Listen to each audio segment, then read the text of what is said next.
where we're going to uncover the astonishing, honestly kind of hidden world behind a highly familiar, everyday material. We see it all the time, right? We wear it, we trade it, and yet its true backstory is almost unbelievably epic. Today, we are exploring the cosmic origin of gold. Seriously, take a second to look at your own jewelry, or even just glance at the smartphone in your hand. Both of those contain gold. For thousands of years, humanity has been absolutely fascinated by this metal. We've used it to decorate ancient temples, forge powerful symbols of wealth, and literally drive the modern global economy. But looking at that screen right now, I want you to ask yourself this central mystery. Where did gold actually come from? Now here's a mind-bending fact for you. It's all about the sheer scale of the answer. The gold on Earth is literally older than our planet itself. No way, right? But it's true.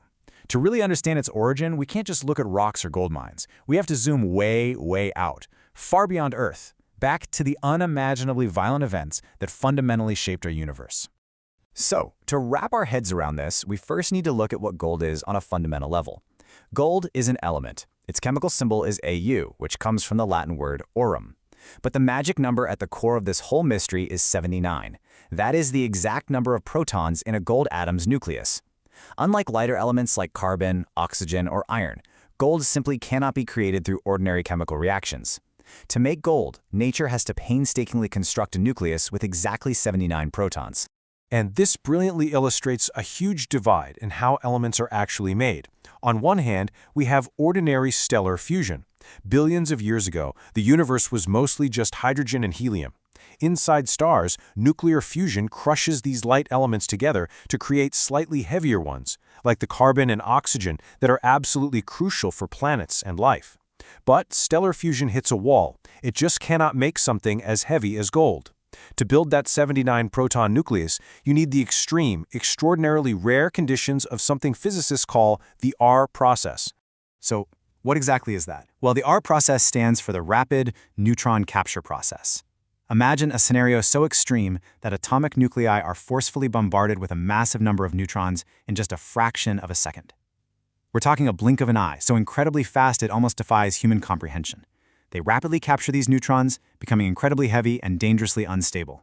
Then, through a frenzied series of radioactive transformations and decay, those unstable masses eventually settle down into stable, heavy elements.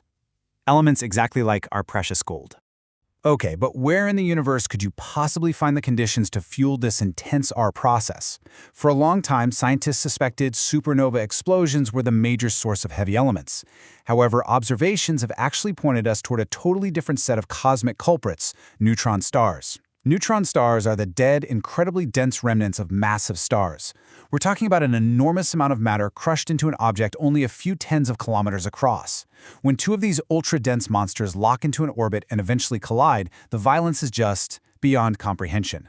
The collision releases an enormous amount of energy and violently ejects highly compressed, neutron-rich material out into deep space. It is the absolute perfect environment for the rapid creation of very heavy elements, including gold. For a while, this was just a brilliant scientific theory, but in 2017, that theory became observed reality, with an event cataloged as GW170817. Gravitational wave detectors and telescopes all around the world detected this massive ripple in space-time from a merging pair of neutron stars. By observing the event across different wavelengths of light, astronomers found the smoking gun. They found strong, direct evidence of heavy elements actively being produced through the R process right there in the debris of the collision. We literally caught the universe red-handed, minting heavy elements. Let's actually put this onto a timeline to see how that cosmic gold gets all the way to us. Billions of years ago, these ancient stellar events forged heavy elements and scattered them wide into the cold, empty interstellar space. Over immense, sweeping periods of time, this precious stardust mixed into vast clouds of gas and dust. Fast forward to about 4.6 billion years ago, and a section of one of those clouds collapses to form our sun and the planets. The gold that was already floating in that cosmic debris field was simply swept up and incorporated directly into the building blocks of the young Earth. So, moving on to Earth's hidden treasure, how cosmic gold settled beneath our feet. Leaving the explosive speed of the cosmos behind for the deep rhythm of geological time, let's see what happened to our stardust next. When our planet was first forming, it definitely wasn't the solid rock we know today. It was an extremely hot, chaotic, and partially molten sphere. Because gold is relatively dense, gravity did exactly what you'd expect. Through a process called planetary differentiation, much of the gold present in that early molten Earth simply sank downward. It migrated straight toward the deeper layers of the planet. Actually, this process was so efficient that there is enough gold locked away in Earth's core right now to coat the entire surface of our planet in a knee-deep layer of solid gold. But because it sinks so unbelievably deep, a massive amount of Earth's total gold inventory remains completely inaccessible to us. So if most of it sank down to inaccessible depths, why can we find it in surface mines and rivers today? Let's move to and see how this builds a geological pathway for our hidden treasure. Small amounts of gold were concentrated in accessible locations through a pretty relentless geological mechanism. First, hot, pressurized fluids deep underground transport tiny amounts of gold upwards through cracks and faults in the rock. Next, over millions of years, endless geological activity concentrates these trace amounts into rich deposits that can actually be extracted.